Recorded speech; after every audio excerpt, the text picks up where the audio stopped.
Você acha que essa invisibilidade emocional existe só no filho invisível, ou a invisibilidade emocional acontece com todos os filhos de pais narcisistas? Eu acho que depende da quantidade de filhos, né? Uhum. Às vezes tem 2 filhos, 3 filhos e cada um vai cumprir um papel. Mas às vezes, quando a família é muito grande, tem 2 filhos invisíveis, tem... tudo está dentro do esquema para cumprir o propósito de fazer a vontade daquele, daquela, quem quer que seja, ou de mais pessoas dentro da estrutura que precisam desse sistema. Precisam para se sentir validados, para... Imagina que você está girando ao redor de um ego.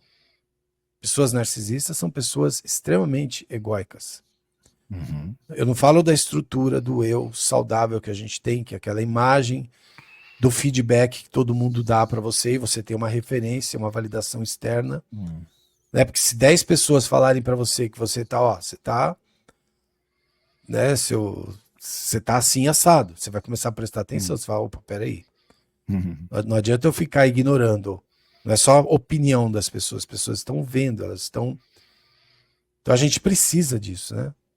Agora, essa pessoa ególatra dentro da estrutura narcisista é uma pessoa que precisa de tudo girando ao redor dela. E isso é difícil de perceber. Você falou do self aí, eu posso parafrasear o Donald Winnicott quando ele fala sobre a mãe suficientemente boa. Seria um self suficientemente bom? Seria isso, mais ou menos, ou não? Não tem nada a ver. Mas você está falando de quem? Do codependente, dos filhos. É suficiente, né? Suficiente. Suficiente. Suficiente. Não, nem bom nem mal. Suficiente, equilibrado. Então, essa eleição que os filhos têm, de, por exemplo, o filho de ouro, achar que é amado, não é amado. Serve, cumpre um propósito. Esses propósitos a gente já sabe quais são, né? Se o pai, por exemplo, ele tem a realização, o sonho dele é pessoal e ele é uma projeção, não importa, ele vai envolver todo mundo naquilo.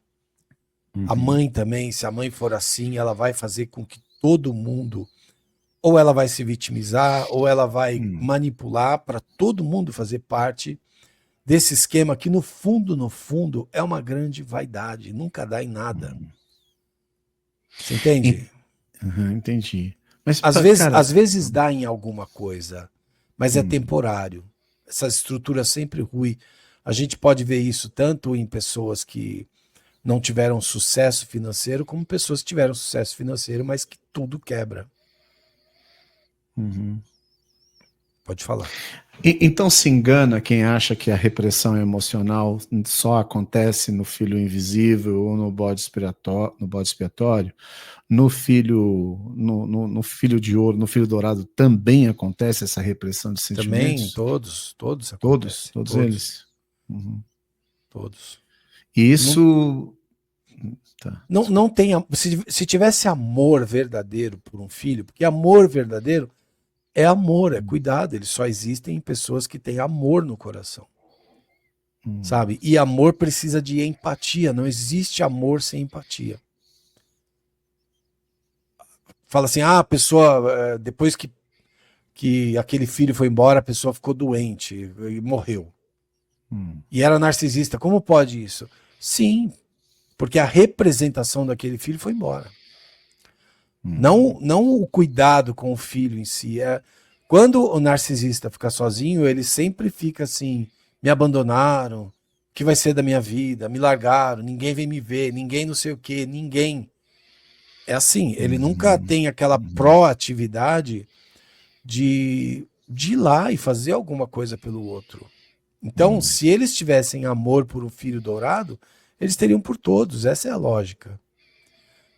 Entendeu? Então, o filho dourado é só um eleito para fazer o esquema funcionar de acordo com a dança deles.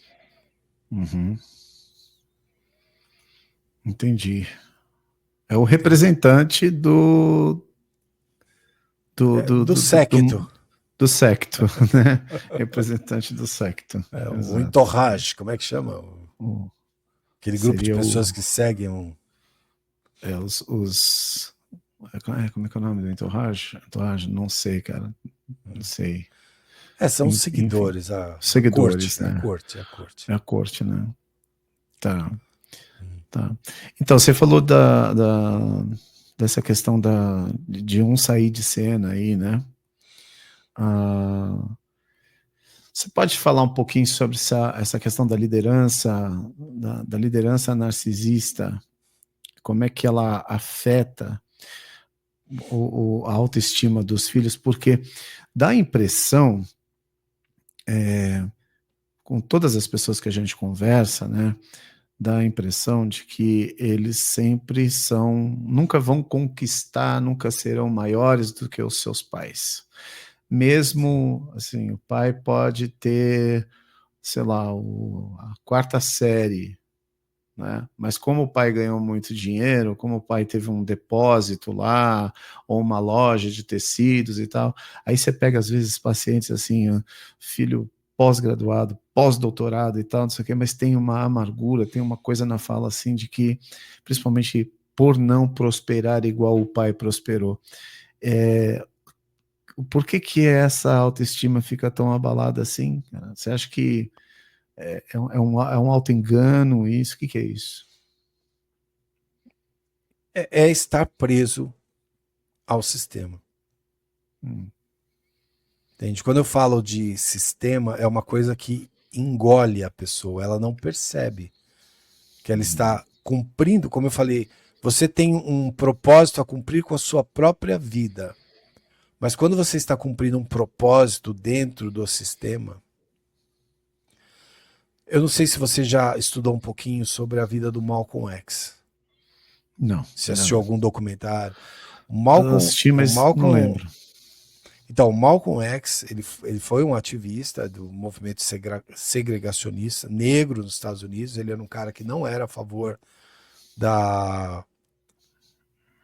Igual Martin Luther King, que queria a união, queria...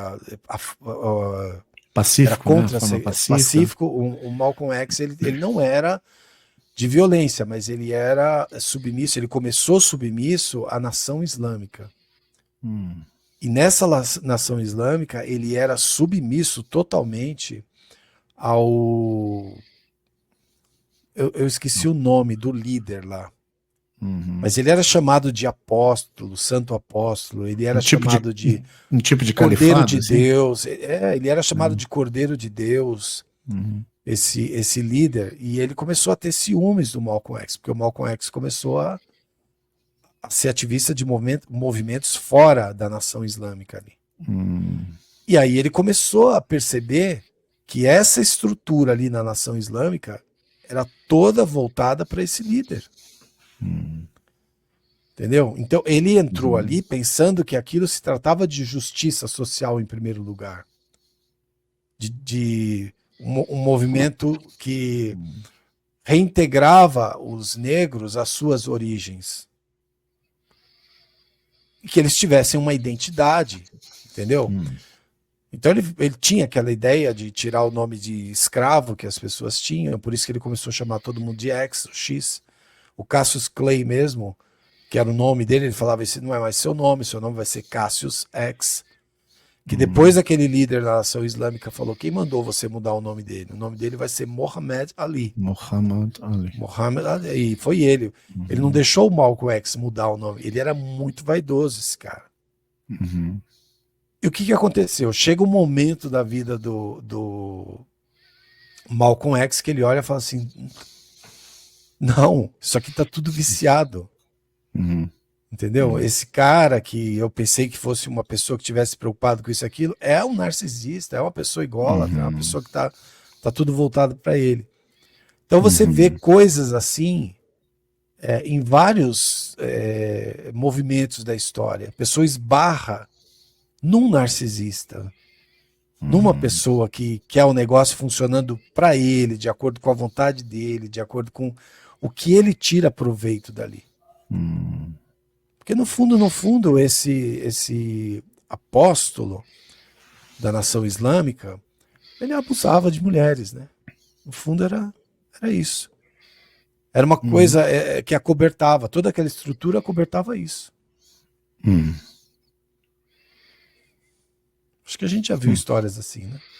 Ah, a gente já viu. A gente já viu. A gente já viu e até bem de pertinho, né?